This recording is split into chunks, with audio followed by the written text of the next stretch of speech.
And Splashdown, Crew 9 back on Earth. Smiling as recovery teams help them out of their SpaceX Dragon capsule, the 4 members of Crew 9 are now adjusting to life back on Earth, flown overnight to Houston to reunite with families and begin exercises to strengthen bones and muscles.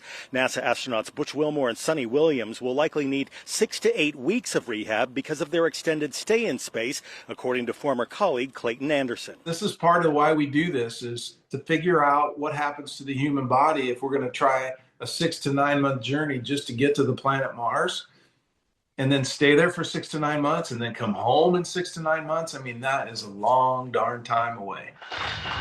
Butch and Suni's mission was extended from an 8-day flight test to more than 9 months on the International Space Station after Boeing's new Starliner spacecraft developed thruster problems.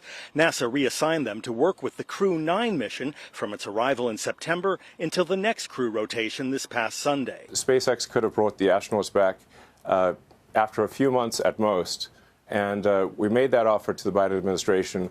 It was rejected for political reasons. And that's just a fact. Asked about President Trump's call to expedite Butch and Suni's return, NASA officials say multiple factors were behind the timing. We got the input from the White House, but you also have to look at the vehicle readiness. We talked about looking at weather. We talked about recovery team handover, the vehicle traffic going to and from the International Space Station. NASA says Boeing is working on improvements to Starliner based on Butch and Suni's flight test, and President Trump has invited the astronauts to the Oval Office once they finish their recovery.